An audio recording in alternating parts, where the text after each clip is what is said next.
Sur le marché français, donc j'ai eu un top 550. Moi, c'était plus sur le marché anglais, par exemple, sur le marché UK où j'ai fait un top 200. Donc, j'ai pas, entre guillemets, travaillé sur du one shot. Et donc, ça m'a un peu rassuré. J'avais dépensé un peu, mais en fait, il a surtout ranclé de manière organique. Donc, voyez l'Evergreen comme un moyen de vous rassurer. C'est un petit peu l'immobilier de KDP. Tu sais, tu sécurises tes revenus. Ils ont dû décaler mon contrat. Ça fait que je me suis retrouvé en chômage partiel 3-4 mois. En fait, pour moi, il était hors de question que je me tourne les pouces. Mieux vaut être un ami de la chance qu'un ami de la malchance. Salut Valentin. Salut Nicolas. Merci beaucoup de venir pour cette interview sur la chaîne. Tu vas venir témoigner et on va voir ce qui est assez intéressant avec toi, c'est que tu as un profil de royalties qui change un peu de ce qu'on peut voir en général avec un Q4, etc. Et avec voilà, le type de royalties que vous avez pu voir dans les différents témoignages. Voilà, Valentin, c'est bien différent, donc c'est hyper intéressant. Donc merci de venir témoigner et puis je te laisse te présenter rapidement et entrer dans le vif du sujet. Quels sont tes résultats sur Amazon et voilà, qu'est-ce que tu fais sur Amazon? Ok. Je m'appelle Valentin, donc j'ai 28 ans et donc ça fait à peu près 2 ans et demi que j'ai découvert KDP. À l'origine j'étais ingénieur et au moment du Covid, on va dire, j'ai totalement bifurqué parce que c'est un secteur qui est totalement différent de ce que je pouvais faire dans l'industrie. Donc en fait, j'ai découvert ça au moment du Covid, en traînant un petit peu sur YouTube. Et j'ai tout de suite accroché à ce type de business qui, je trouvais, apportait beaucoup de valeur, à la différence d'autres business comme le dropshipping, où pour moi, à mes yeux, c'était plus de la revente de produits, alors que sur KDP, il y avait vraiment de la créativité et on pouvait vraiment se faire plaisir. Donc, Nicolas, tu me demandais mes résultats. Donc, aujourd'hui, en 2 ans et demi d'activité, j'ai réalisé à peu près 55 000 € de chiffre d'affaires. Donc, avec des répartitions qui sont plutôt centrées sur des périodes précises. Donc, moi, pour ma part, j'ai de très bons résultats vers Q4 et aussi Q3, à l'approche de la rentrée scolaire. Et voilà, après, on peut voir quand on fait un zoom plutôt sur les deux périodes concernées, Q4 et Q3, ça représente, je vais dire, à eux deux, quasiment la moitié de mon chiffre d'affaires annuel. Parce que bon, moi, j'ai démarré beaucoup avec des niches saisonnières. Beaucoup avec des niches saisonnières, c'est parce que j'avais commencé en début d'été 2020 et donc j'ai trouvé des niches saisonnières intéressantes que j'ai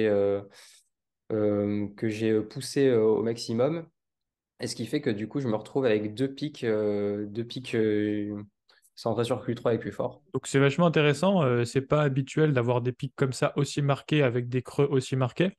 Et aussi quand on Mm. voit ta courbe, bon t'as démarré au final, ça a commencé à mi-2021, donc même si t'as découvert en 2020, c'était les débuts, etc., c'était balbutiant, on va dire que ton 54 000 €, tu l'as fait sur 1 an et demi, 2 ans, mais pas sur 3 ans, quoi, même si on est en 2023. Ouais. Félicitations. En fait, moi, je trouve que c'est quand même des résultats assez inspirants parce que ça montre qu'il n'y a pas une seule manière de faire du KDP, qu'on peut aussi faire des saisonniers, des pics, et c'est pas forcément moins bien. Faut juste s'habituer aux pics et ne pas vivre sur l'argent de Q4 en janvier, mais l'étaler sur l'année. Mais ça peut être très viable, en fait, d'avoir des résultats comme ça. Ouais, tout à fait. En plus, moi, c'est vrai que je suis tes vidéos depuis quasiment en même temps que je me suis lancé sur KDP. Peut-être j'ai dû te découvrir 1 ou 2 mois après avoir commencé. Et donc, toi, c'est vrai que tu as toujours annoncé des résultats plutôt linéaires dans le temps, hein, Mhm. à part Q4 où évidemment il y a un pic de vente, mais c'était plutôt linéaire. Et bon, c'est-à-dire que moi, du coup, je culpabilisais un petit peu parce que je me disais, bon, c'est bien, j'arrive à faire des pics, mais j'aimerais bien pouvoir me projeter plus dans le temps parce que je ne savais pas si c'était, on va dire, ponctuel ou si ça allait recommencer. Bon, là, je vois qu'au bout de 2 ans, ça a l'air d'être assez récurrent. Donc, c'est-à-dire que les chiffres d'affaires que j'avais pu faire à Q4 et Q4, ils se retrouvent aussi en 2022. Donc, j'ai pas, entre guillemets, travaillé sur du one shot. Et donc, ça m'a un peu rassuré. Et c'est là où, du coup, depuis quelques temps, je commence à me reconcentrer sur des niches evergreen pour essayer de consolider ma bibliothèque. Mais c'est vrai en termes j'allais dire de mindset, faut avoir confiance sur les périodes qui vont arriver. Et moi, bah, dans les périodes de creux, d'ailleurs, on peut voir sur le graphique au début que bah, on pourrait dire que je ramais parce que, en fait, quand on compare avec Q3 2021 et Q4 2021, au début, bah, en fait, c'est quasiment dérisoire ce que je générais. Mais malgré tout, en fait, j'avais compris le potentiel d'Amazon KDP et surtout que j'avais, en fait, pour moi, le moment le plus important, c'est bah, en fait ma première vente. Je pense que c'est un peu le Ouais. cas de chacun. Moi, Ça ça a débloque été tout. Tes arrivé. 2,50 € qui arrivent sur ton compte, Ouais, c'est les plus beaux de toute ta ouais. vie et c'est ce qui débloque tout le reste. Ouais. Ouais, exactement. Alors déjà, j'avais une énergie, enfin pour me lancer dans KDP, enfin quand j'ai découvert le business, j'étais à fond, je bossais, enfin sans abuser, je bossais jusqu'à 2 heures, 3 heures du mat, ça m'arrivait pour terminer absolument mes livres. Bon, je me suis un peu calmé depuis parce que c'est différent, mais au début, on bosse énormément et quand on fait ses premières ventes, en fait, ça redonne un boost d'énergie. Enfin, presque moi, j'en dormais pas alors que j'avais dû générer quoi, 30 euros d'un coup. Mais c'est-à-dire qu'à cette époque-là, pour moi, c'était déjà le Graal, quoi. Alors après, quand on fait une rétrospective sur tout mon chiffre d'affaires, évidemment, ça représente pas grand-chose, mais quand bien même, en fait, c'est des étapes qu'on franchit petit à petit. Et c'est vraiment ça, je pense, qui a fait que sur le long terme, parce qu'on peut parler de long terme maintenant sur un peu plus de 2 ans, ce qui a fait que bah, voilà, j'ai pu générer un chiffre d'affaires. Franchement, je suis tout à fait d'accord avec toi. Pour tous ceux qui nous écoutent, on voit quand même sur ton graphe que tu as ramé pendant presque un an. Et t'as pas lâché. Mhm. Et au final, tu as eu des pics après et maintenant, ça devient très intéressant. Mais il t'a quand même fallu un an de charbonnage jusqu'à peut-être 2 heures du matin. Alors, tu probablement pas du tout été optimisé, tu as fait plein de bêtises, des trucs qu'il fallait pas faire, mais c'est du temps nécessaire qu'on a tous utilisé pour comprendre nos erreurs et pour vivre les choses. Il n'y a pas que la théorie, il n'y a pas que les formations, il y a aussi mettre les mains dans le cambouis et faire des erreurs. Et ça, tu peux pas l'inventer, il faut passer du temps. Donc, félicitations pour ta ténacité et ta résilience pendant un an. Voilà, pour tous ceux qui nous écoutent, il y a pas mal de gens, ouais, j'ai commencé il y a 2 semaines, j'ai mis des livres, j'ai pas de vente. Voilà, c'est regardez Valentin, un an de galère, mais maintenant ça marche. Ouais. Puis après, bon, la galère, je la relativise. C'est-à-dire qu'il y a vraiment eu un mois où j'ai fait des choses où j'avais zéro vente. Mais là, quand on voit le début, bon, je générais 300-400 euros par mois. Donc, ce qui n'est pas rien Ouais. non plus. Je pense qu'il y a des personnes dans la communauté qui génèrent ça ou qui peinent à les générer. Donc, c'est pas rien, c'est sûr. Mais c'est juste, voilà, quand on fait un comparatif avec le Q3 et le Q4, ça n'a rien à voir.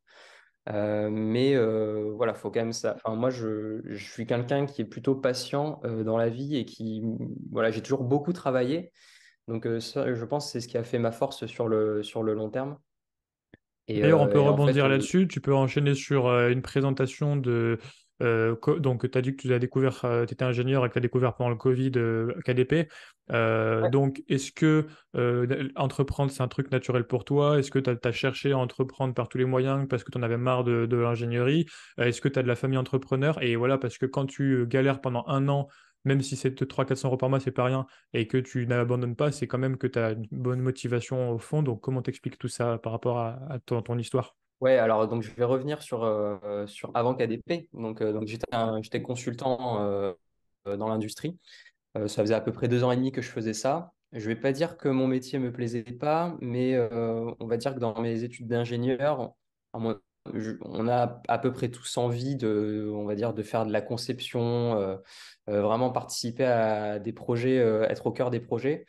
Bon, moi, c'est pas ce que je faisais et du coup, je commençais un petit peu à m'ennuyer. Donc bon, en fait, j'ai posé ma démission la veille du confinement pour un autre boulot, mais à cause du Covid, ben, ils ont dû décaler mon contrat. Ça fait que je me suis retrouvé en chômage partiel 3-4 mois.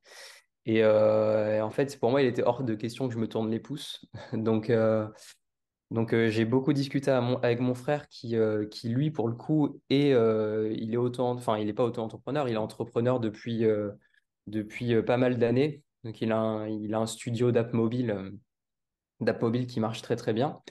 Et en fait, moi, depuis que je suis adolescent, je l'ai toujours vu lancer plein de projets. Donc, il est dans l'informatique. Et c'est vrai qu'à cette Oui. époque-là, cette époque, c'était il y a à peine 10 ans, mais à cette époque-là, c'est vrai que ceux qui étaient dans l'IT, ils pouvaient lancer beaucoup de choses à droite à gauche.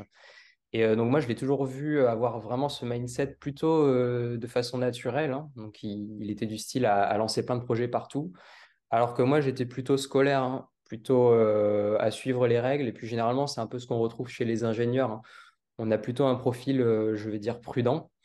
Mais malgré tout, j'ai toujours été très autodidacte dans d'autres domaines. Voilà, en musique, en sport. Donc, j'ai toujours eu la capacité à apprendre par moi-même de mon côté, mais pas forcément sur un business.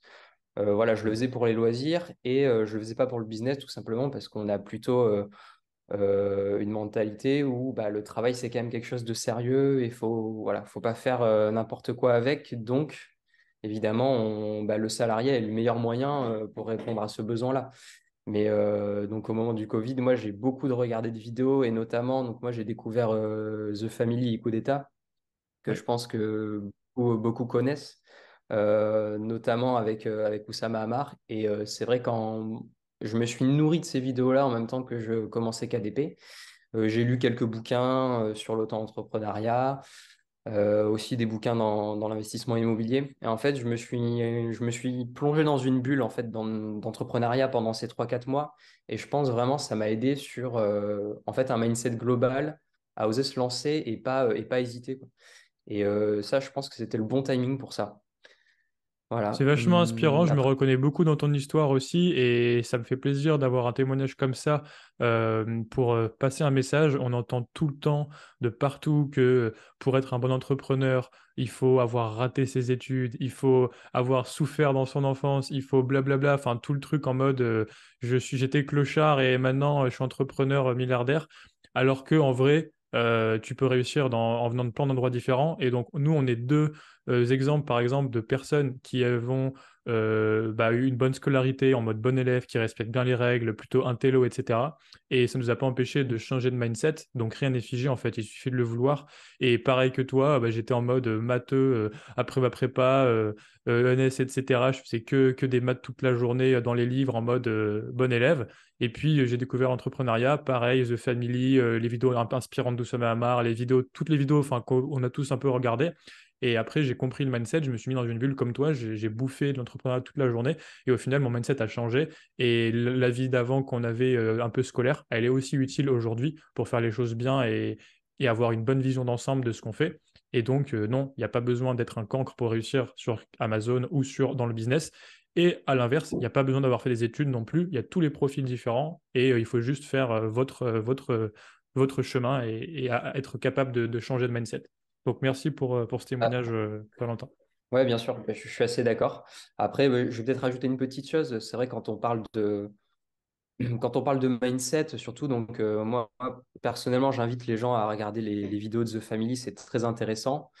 Mais souvent, j'entends aussi dire que mindset égale perte de valeur, on devient un fou dans sa tête et on s'en fiche un peu des valeurs qu'on peut avoir avant. Je pense qu'on peut cumuler les deux, hein. C'est pas une soustraction, ça peut être une addition. Donc, moi, personnellement, c'est ce qui m'aide aussi dans mon business, c'est-à-dire que je me précipite pas comme peut-être certains le font. Je vois plutôt sur la durée. Donc, c'est un peu notre côté scolaire où on va savoir être patient, faire un travail sur la longueur. Mais par contre, maintenant, beaucoup plus, entre guillemets, le passage à l'action est beaucoup plus rapide qu'avant. C'est-à-dire que je me pose aussi beaucoup moins de questions. C'est-à-dire que Ouais. j'évalue, j'étudie. Mais dès qu'il faut y aller, j'y vais et j'y vais fort. J'y vais, voilà, je bosse beaucoup d'un coup. Ça, c'est aussi ma capacité à pouvoir bosser beaucoup pendant de longues heures. Et je pense que c'est ces conditions voilà, que j'ai pu réunir et qui mettent sur ce business KDP, mais qui, je pense aussi, pourraient aider certains, quoi. Carrément. Donc, ouais. Bon, ouais, là, pareil, enfin, je suis d'accord, le passage à l'action, c'est un muscle qui s'entraîne et qui de plus en plus, tu arrives à aller fort, vite, sans trop te poser de questions. Ouais, rien n'est figé. Les gens qui disent, ah oui, mais moi, je suis pas comme ça. Ah, moi, je suis pas du genre à prendre des risques. Ah, moi, je suis un peu, enfin, je suis impatient ou quoi. Mais en fait, ça se travaille, hein, c'est des compétences, c'est un muscle, quoi. Ouais, bien sûr, bien sûr. Ça se travaille à fond. En fait, moi, je l'avais déjà remarqué enfin, sur d'autres sujets. Mais là, surtout sur ma vision de ce que c'est qu'un business et de comment on peut se lancer, moi, je sais que pour l'avenir, si je dois faire autre chose, j'ai beaucoup moins peur, j'ai beaucoup moins entre guillemets, de questions sans réponse. Et surtout, faut qu'on s'entoure en fait de personnes qui ont passé ces caps-là. Moi, c'est vrai que mon frère, ça m'a aidé, c'est-à-dire qu'il m'a beaucoup encouragé à me lancer. Mais je pense que voilà, il y a d'autres personnes qui n'ont pas forcément la chance d'avoir des proches qui ont passé ces barrières-là. Mais si elles peuvent se rapprocher de ceux qui les ont passées, à mon avis, ça peut être vraiment, ça peut aider, quoi. Ça peut aider à se lancer. Bah, là, le conseil à ce niveau-là, c'est de faire du réseau un peu business.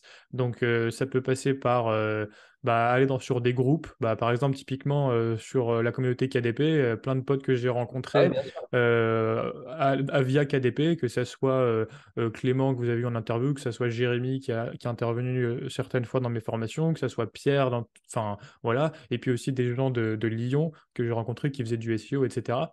Et au final, bah, en force de rencontrer des gens, au début, c'est assez long pour rencontrer les premières personnes, mais ces personnes nous font rencontrer d'autres gens, etc. Enfin voilà, de base, quoi, le réseau. Et après, on rencontre des gens de plus en plus forts et de plus en plus avancés, et on débloque un peu son mindset en disant, oui, non, mais attends, je suis en train de me poser des questions débiles. Lui, il fait ça 20 fois plus fort et en se posant 20 fois moins de questions. Donc bon, c'est bon, allez, j'arrête de tergiverser et j'y vais, quoi. On peut revenir sur un sujet, alors on va aller sur deux trucs, donc sur vraiment ta stratégie en mode saisonnier, est-ce que tu peux nous dire quels sont les BSR que tu arrives à obtenir donc ton record un peu, parce que donc là on voit vraiment des pics avec un pic à plus de 10 000 en Q4 par exemple, et donc ça se répartit sur combien de livres? Est-ce que tu as un méga best-seller qui fait un top 100 ou est-ce que enfin, ça se passe comment dans ton cas de saisonnier? Ouais, alors concrètement, ouais, j'ai des gros best-sellers. Je dirais ça respecte presque la loi Pareto, à peu près voilà, 20% des livres qui rapportent 80% des résultats. Ça serait même peut-être 10%, quoi. Ça serait plutôt 90-10. Mais Ouais. oui, j'ai des livres qui ont fait énormément qui ont compté pour 90% des revenus. Donc, si je regarde un petit peu sur le marché français, donc j'ai eu un top 550, par exemple, plusieurs tops en dessous de 600. Donc, c'était Oui. pas mes tops. Moi, c'était plus sur le marché anglais, par exemple, sur le marché UK où j'ai fait un top 200. Ah Et ouais, là, ça ça c'est vraiment m'a méga puissant, hein. Un top 200 sur UK, ça vend, hein. Ça, voilà, pas très longtemps, mais c'est vrai que sur décembre, bah, ça avait cartonné. Et puis sur le marché australien qui s'était ouvert il y a quelques temps, il y a quelques mois, ça avait bien marché également. Donc voilà. C'était voilà, top sur le marché UK surtout.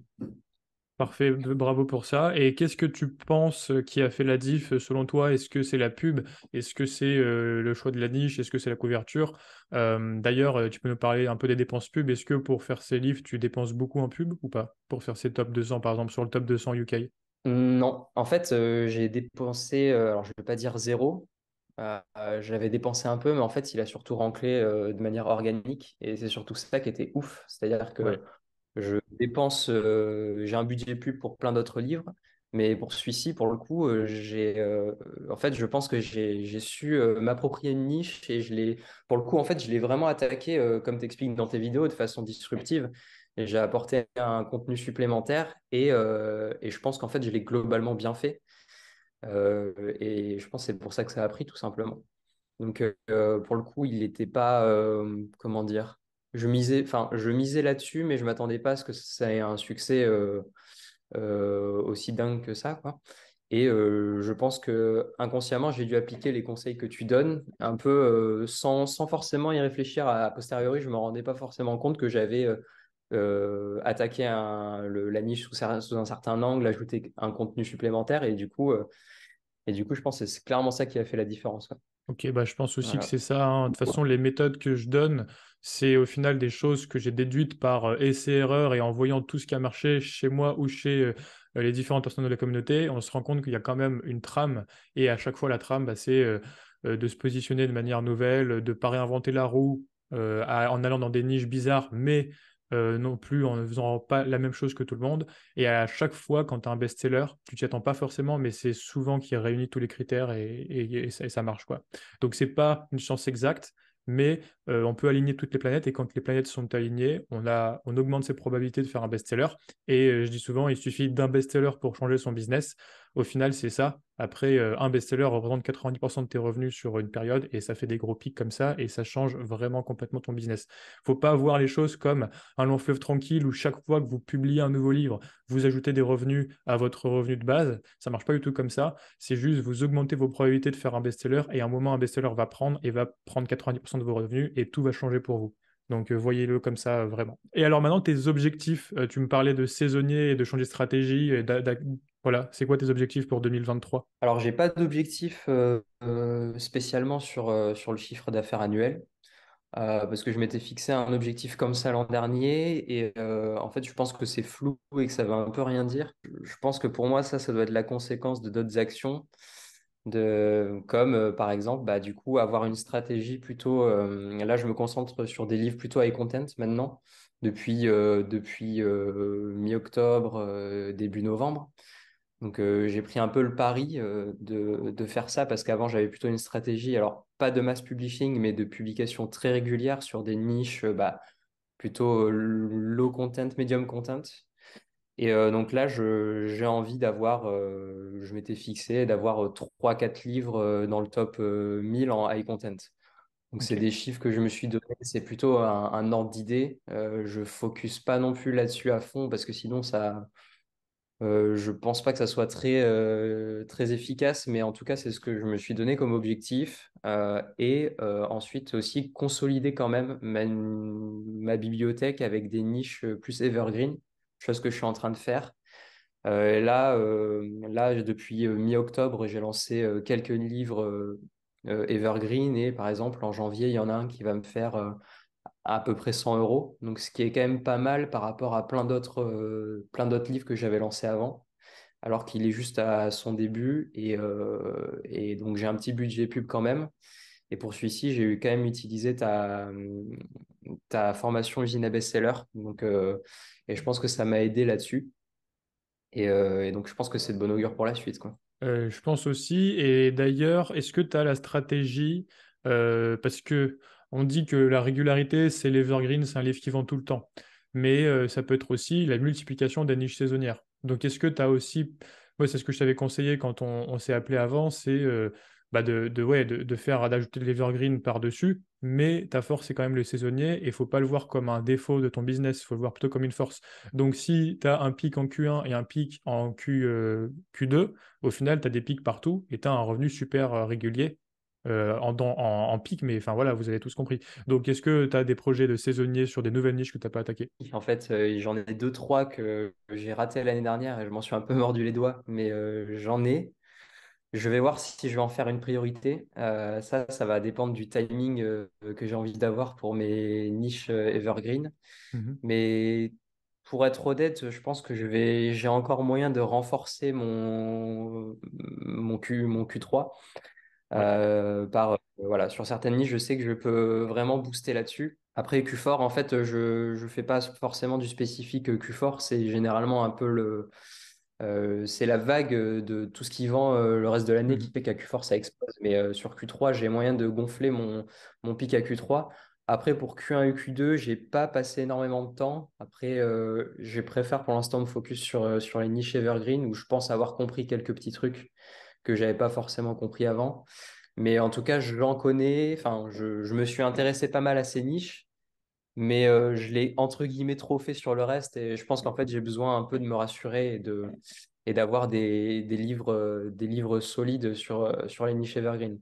Et par contre, je suis d'accord que si on a des pics à Q1, Q2, Q3, Q4, oui, en fait, lisser sur l'année, ça peut être carrément intéressant. Et c'est d'ailleurs en fait ce qui m'est arrivé à Q3 parce que avant j'avais eu si on regarde mon graphique, en décembre 2020, bah, j'avais dû faire, je crois, 547 euros, ce qui était, entre guillemets, mon meilleur chiffre d'affaires mensuel. Mais en fait, j'avais un petit peu le truc bah, je m'étais dit, bah, en fait, c'est saisonnier, ça va retomber, et finalement, en fait, tu auras fait ça one shot et ça sert un petit peu à rien. C'est ce que je me disais jusqu'à Q3 ou 2021, où je crois que j'avais fait 5 000 euros de chiffre d'affaires en août. Et là, je me suis dit, bon, ok, c'est peut-être one shot, mais finalement, lisser sur plusieurs mois, c'est carrément intéressant. Et quand j'ai fait mon Q4 derrière, en fait, je me suis rendu compte que oui, dans ma tête, j'acceptais totalement le fait d'avoir des pics très brefs, mais très hauts. Et après, bah, le reste, c'est peut-être beaucoup plus creux, mais bon, finalement, ça marche aussi, quoi. Ça marche aussi, et je pense pas que je sois le seul dans ce cas-là, parce que les niches que j'attaque, je commence à repérer, tu vois, des auteurs qui font un peu comme moi. Et donc, je pense je suis pas du tout le seul concerné, mais c'est vrai que des fois, ça fait un peu peur. Mais là, quand je regarde mes graphiques, je suis un peu rassuré pour la suite aussi.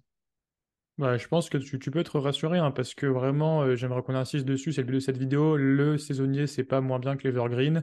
Il y a un aspect psychologique qui est différent, comme tu dis, c'est pas rassurant parce qu'on se dit est-ce que j'ai fait un one shot, peut-être l'année prochaine, finalement, je vais plus rien faire. Mais a priori, là, ça augmente d'année en année. Si tu continues à bosser, il n'y a aucune raison que ça n'augmente pas. Et on a déjà interviewé sur la chaîne une dame qui avait fait, il me semble, c'était en Q2, un mois à plus de 20 000 euros. On l'avait fait avec Stan, vous pouvez retrouver l'interview sur la chaîne si vous cherchez bien. Et au final, imaginons que tu maîtrises le Q2, le Q3, le Q4 et le Q1, bon, bah, tu as une méga année. Et là, tu auras un vrai revenu stable et tu pourras en plus ajouter par-dessus de l'Evergreen. Donc, voyez l'Evergreen comme un moyen de vous rassurer. C'est un petit peu l'immobilier de KDP. Tu sais, tu sécurises tes revenus et puis tu fais des pics de temps en temps. Mais c'est aussi important de faire des pics pour avancer, aussi pour la trésorerie. Parce que quelqu'un qui fait que de l'Evergreen, il gagne un peu tout le temps, il faut qu'il mange dessus, enfin c'est ça aussi son salaire, donc il aura peut-être moins à réinvestir. Toi, quand tu fais un méga pic de Q4, tu as un gros virement qui arrive en fin février, tu peux te permettre d'investir un peu pour peut-être booster ton Q3 ou ton Q2. Donc c'est aussi un aspect hyper intéressant, la trésorerie, qu'il ne faut pas négliger pour faire des trucs de plus en plus gros. Donc voilà, morale, le saisonnier, c'est très bien aussi. Bah ouais, tout à fait d'accord. Et si je peux rajouter un petit truc aussi, quand on est à l'approche de certaines périodes qui vendent beaucoup, plutôt saisonnières, ah bah, on a tendance tous un peu à trouver la dernière niche du moment et à tous se précipiter dessus sur les petites niches à Noël ou autre. Et donc généralement, c'est pas la bonne, enfin, c'est plus le bon timing. Alors que moi, dans mon cas, ben, en fait, j'ai plein de niches saisonnières qui fonctionnent et du coup, en fait, je me précipite pas dessus au dernier moment. Je sais que je suis déjà dessus. Et du coup, je me concentre j'essaie de prendre de l'avance à chaque fois, d'être à 2, 3 mois à l'avance pour les prochains Q1, Q2, Q3, Q4. Comme ça me permet de pas me focus sur l'instant T. Et parce que je sais que je les ai déjà un peu toutes faites, ces niches-là, et que je suis plutôt installé. Donc en fait, j'ai pas la pression de me dire vite, faut que je profite du moment, sinon c'est foutu, quoi. Super, Donc ouais, tout à fait finalement, d'accord avec ça. c'est- Être en anticipation et non en réaction. Bah, ça, c'est vraiment aussi un des gros pièges, hein, c'est le FOMO, hein, quand tout le monde se démotive et puis après, boum, on voit un top 100 ou un top 200, on dit oh là là, trop bien, je vais faire pareil, sauf que c'est trop tard. Le gars qui a fait ça, il a déjà publié 3 mois avant et c'est peut-être Valentin. Donc voilà, en gros, ouais, il faut vraiment anticiper, être serein, voir plus loin. Si vous êtes dans la réaction, vous êtes dans un mauvais état d'esprit pour bosser. Ça marchera jamais. Donc, c'est aussi ça la prise de risque. C'est la prise de risque sur le fait que ça marchera pas. C'est pas forcément risquer son argent de tout perdre ou risquer d'hypothéquer sa maison ou j'en sais rien quoi. C'est risquer de travailler pour rien. Et ça, il faut s'habituer. Quand on est entrepreneur, on lance 10 trucs. Sur les 10 trucs, il y en a 8 qui marchent, 2 qui marchent et 8 qui foirent. Et c'est très rageant. Il faut apprendre à gagner rarement, mais gagner beaucoup rarement. Et en fait, votre gain va compenser toutes les pertes et surtout les pertes de temps parce que la plupart du temps, vous bossez pour rien en fait, comme vous êtes entrepreneur. Et ça, c'est un peu frustrant. ouais, exactement. Exactement. Et puis, il y a une petite phrase que j'aime bien, c'est mieux vaut être un ami de la chance qu'un ami de la malchance. C'est-à-dire que vaut mieux miser sur bosser beaucoup et avoir peut-être espérer un résultat plutôt que de toujours voir le côté négatif, comme quoi c'est très dur et qu'on n'y arrivera jamais. Et clairement, bah, je pense que ça s'applique plus que jamais dans KDP, vu que, bah, comme tu le dis, Nico, on crée 10 livres et il y en a deux qui vendent, quoi. Donc, c'est un truc il faut accepter et il faut toujours aller de l'avant là-dessus, quoi. Est-ce que tu aurais un petit mot de la fin pour encourager notre communauté, pour donner un dernier conseil, même si tu as déjà apporté vraiment pas mal de valeur dans cette vidéo? Bah, moi, je le disais au début, c'est surtout, moi, je le vois vraiment sur le long terme, KDP. Donc, il faut vraiment y aller petit à petit et pas trop se précipiter au début. Je dis ça parce que je l'ai fait, notamment, bah, on peut se douter, hein, sur les niches saisonnières, c'est des choses qu'on voit au dernier moment et j'ai eu tendance à le faire au début. Et après, j'ai compris qu'il fallait anticiper et avoir toujours un coup d'avance. Donc, Vraiment, en plus, il y a des gens qui ont des boulots à côté, donc qui n'ont vraiment pas le temps. Je pense qu'on peut arriver à des très bons résultats, même si on bosse pas beaucoup, mais qu'on le fait bien. Et surtout, en fait, moi, ce qui m'a énormément aidé au début, parce que j'avais toutes mes journées devant moi, c'est en fait faire. C'est-à-dire tout simplement, dès qu'on a une idée et qu'on l'a vue, en fait, faut pas tortiller 15 ans. Je pense qu'on a la chance sur KDP de pouvoir vite tester une idée et avec un coût zéro et du coup vite tester et itérer dessus. Et moi, je pense que ça m'a beaucoup aidé. Donc, j'ai testé énormément de niches. Donc, ça a demandé énormément de travail et du coup énormément de temps. Mais en fait, c'est un temps qu'on ne perd pas vraiment parce que plus on le fait, mieux on connaît la niche KDP. Et puis après, mieux on sait cibler instinctivement les niches qui vont marcher ou pas, quoi. Moi, c'est le conseil que je donnerais. Donc, et Ouais, puis, bah, tu surtout, développes une sorte de cinquième sens, c'est ça, dans le sixième sens, pardon, de ouais, ouais. KDP, en fait. Ouais. Ouais, clairement, bah, là, sur certains trucs, ok, on va ouvrir Helium 10 pour vérifier plein de critères, mais des fois, au pifomètre, on sent que ça va être une niche qui a du potentiel, ou parfois on se dit, bon, il y a eu quelques ventes, mais on a l'impression que ça va pas prendre, et moi, ça m'est arrivé plusieurs fois de regarder quelques mois après certaines niches. En effet, ça n'avait pas pris tant que ça, et bon, parfois on se trompe, hein. Mais souvent, le cinquième sens, ça permet de faire du tri et du coup de ne pas avoir une liste de 500 niches en face de soi et plutôt d'en sélectionner que quelques-unes, quoi. Pour résumer, le saisonnier, c'est vraiment cool aussi. Il faut le voir comme une arme en plus. Je le compare souvent comme dans l'immobilier. Tout le monde veut faire de la location voilà, à l'année en mode c'est plus passif. Et puis il y a des gens qui font du marchand de biens et qui font de l'achat-revente, qui prennent des grosses plus-values et qui vont ensuite réinjecter dans du locatif. C'est un peu pareil sur KDP. Autorisez-vous quelques niches saisonnières pour faire des pics qui vont permettre de voir la trésorerie pour réinvestir, pour ensuite faire l'evergreen et avoir un business qui est vraiment solide. Et c'est ce que je te souhaite dans les prochaines années, Valentin, de réinvestir aussi une partie pour avoir une bibliothèque vachement plus solide et qui te permettra d'être plus serein dans tes créations. Yes, bah ouais, c'est prévu. Donc, on verra pour la suite. Mais en tout cas, ouais, le dernier mot de la fin, ça serait évidemment investir dans son business. Moi, je le fais de plus en plus. À chaque fois, on n'ose pas. Puis une fois qu'on l'a fait, on se dit, mais enfin, pourquoi je ne l'ai pas fait avant? Donc, que ça soit dans les logiciels, dans les formations. Là, je suis passé sur Affinity depuis un an et entre guillemets, enfin, ça a changé ma façon de travailler. Et du coup, c'est hyper intéressant, quoi. Donc, si vous pouvez investir une petite partie de vos revenus, n'hésitez surtout pas. Ne serait-ce que voilà, un abonnement Canva payant ou autre, ça fait vraiment la diff après coup. Et on se dit qu'on aurait dû le faire plus tôt. Carrément, tout à fait d'accord avec toi. Merci beaucoup, Valentin, pour ton temps et pour ton témoignage. Et puis, belle vente pour la suite et à la prochaine. Yes, merci beaucoup Nicolas. Salut à Ciao, tous. ciao. Ciao.